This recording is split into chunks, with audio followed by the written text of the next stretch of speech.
Je voudrais vous dire que ce qui pointe, ce qui démarre aujourd'hui n'est pas une course de vitesse, mais c'est une course de fond.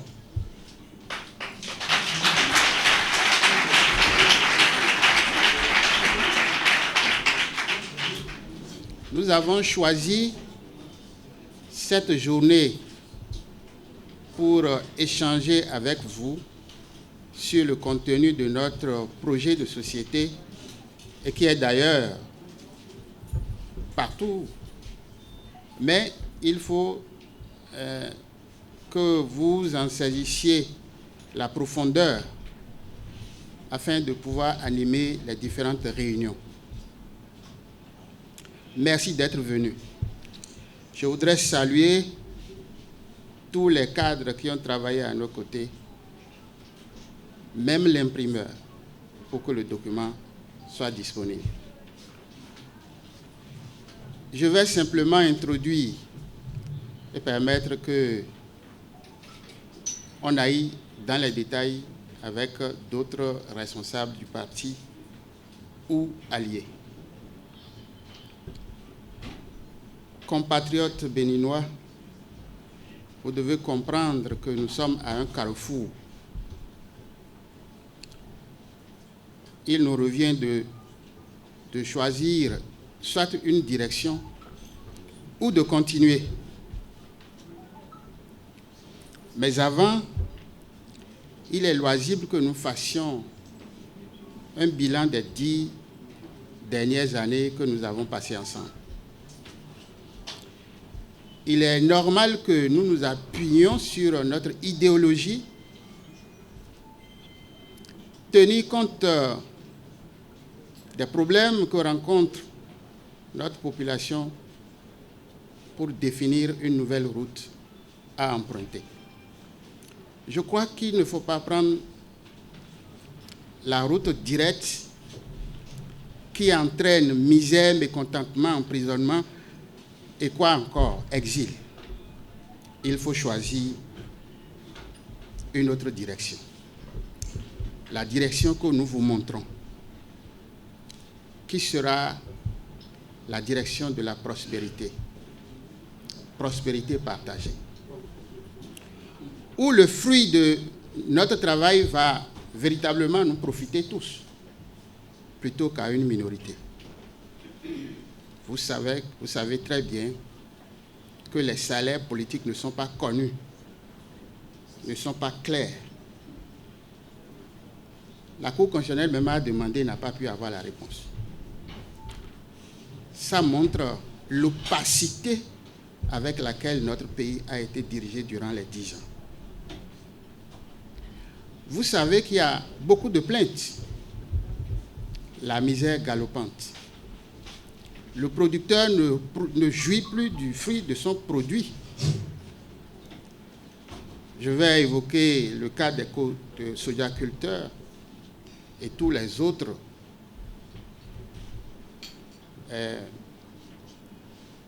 travailleurs qui ne se retrouvent pas dans la gouvernance actuelle. Nous sommes venus pour tous ceux-là, pour redonner espoir au peuple béninois. Eh bien, pour nous, le développement doit d'abord être humain. Ça passe forcément par ce qui touche l'homme. Et nous l'avons dit, compte tenu de notre idéologie,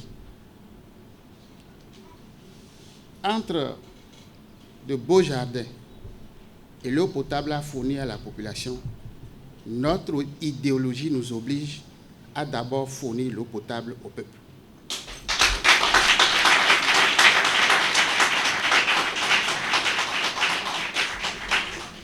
Pour nous, l'utile doit venir avant l'agréable. Vous savez combien il est difficile aujourd'hui d'avoir ne serait-ce que 2 repas par jour au Bénin.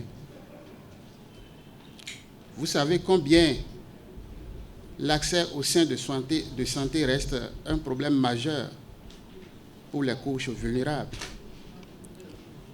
Vous savez que notre éducation est en panne et n'arrive pas à former des jeunes adaptés à la situation de notre moment.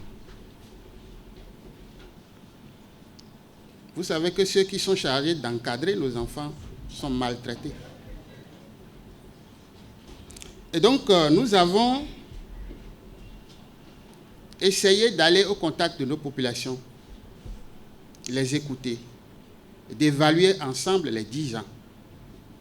Et à l'aune de nos discussions, nous avons élaboré des solutions qu'il plaira au peuple béninois de nous donner l'opportunité d'appliquer. Et donc tout à l'heure, vous aurez des gens, des cadres qui viendront exposer de fond en comble le contenu de ce programme. Mais d'ores et déjà, nous pensons que notre démocratie totalement effilochée doit se reconstruire. C'est notre label. C'est une fierté que d'être véritablement un pays démocratique. Qu'est-ce que nous sommes devenus? Et voyez combien la morale a déserté le forum, où des politiciens nantis, auréolés, prennent donc de leur argent pour aller payer des agents électoraux, des citoyens, pour bourrer les urnes. Et donc, à l'issue, c'est des élections tronquées, avec comme résultat, Parlement monocolore, tous les gouvernements locaux monocolores. Si ça doit être ça la suite, donc l'aboutissement des réformes, comprenez donc que ces réformes-là ont échoué. Et donc, pour nous, il faut que le peuple soit consulté pour que nous ayons une constitution consensuelle, un code électoral adapté qui jamais ne produit des institutions à la solde. Il n'existe plus d'institutions de contre-pouvoir. Alors, quand ça se passe comme ça, c'est le peuple qui en pâtit. Et je pense que pour régler tout de suite la situation, c'est qu'il nous soit confié la gestion de l'exécutif pour équilibrer les pouvoirs. Il n'y a pas deux mesures. Donc, restaurer la démocratie, mais moraliser la vie politique en réduisant le nombre de ministres ou de ministères, faire en sorte que les salaires politiques soient revus et que justement l'économie à dégager nous permette de soutenir un système éducatif approprié. C'est de ça qu'il s'agira. Et donc, dans notre projet, nous pensons que le système de santé actuel produit assez de morts. Nos mamans, à l'accouchement, n'ont plus l'assistance qu'il faut et décèdent facilement. Nous pensons qu'il faut injecter de l'argent dans les soins de santé et faire en sorte que la prise en charge précoce à coût véritablement réduit soit possible.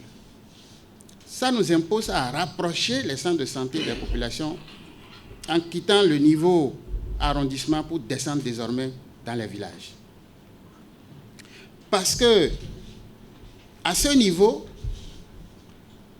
les petits bobos les maladies à leur début seront examinées par un personnel léger et qui finira par donc tenter de résoudre le problème, si possible gratuitement, avant que ces maladies ne s'aggravent. Combien ont l'argent pour aller à Chic?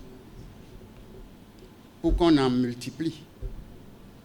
Donc nous pensons plutôt qu'il faut travailler à améliorer le plateau technique, faire en sorte que la prise en charge soit possible à un niveau plus proche des populations. Lorsque nous serons là, nous ferons en sorte que les enseignants soient auréolés.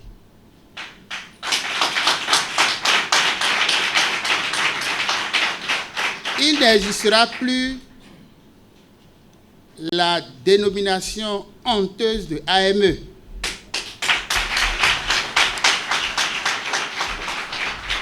Comme les statuts de la fonction publique le permettent, il y aura des contractuels et il y aura des fonctionnaires d'État. Il faut avoir le courage de former, de donner de la compétence à nos enfants, de faire de véritables innovateurs, des gens capables de s'auto-employer et de faire du Bénin un haut lieu de savoir, comme nous l'étions, et que nous ne rations pas le rendez-vous de certaines technologies. C'est très important. Et donc, les agriculteurs, vous savez dans quelles conditions ils vivent. Il faut que l'État joue son rôle d'arbitre. Vous n'allez jamais voir une image du genre où l'État en face du producteur décide du prix de cession de son produit. Mais vous verrez les producteurs en face des opérateurs, quitte à ce que l'État tranche comme arbitre. Ceci dans le cas où il y a vraiment incompréhension et que cela nécessite que l'État intervienne.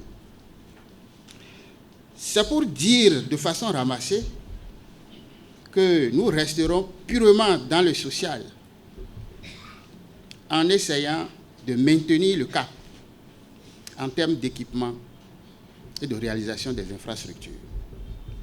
Je voudrais juste m'arrêter là et permettre que nos cadres aillent en profondeur et revenir vous dire que le match n'est pas plié. Ça fait un. Deuxièmement, il ne s'agit pas d'un match amical. C'est un match sérieux et je sais que si quelque chose ne change pas dans les 2 semaines qui viennent, ou que si on devrait voter aujourd'hui, c'est que nous sommes gagnants. Oui ou non? C'est très clair. Nous aussi, nous avons notre système de sondage et nous suivons les débats. Le mental des Béninois aujourd'hui est au changement. En tout cas, ensemble, construisons notre fierté. Et le Bénin va régner parmi les nations de l'Afrique. Encore une fois, je vous remercie. Merci d'être venus. Prêtons attention aux exposés et que nous soyons suffisamment alertes à éclairer notre peuple sur ce que nous entendons lui apporter. Merci et vive le Bénin.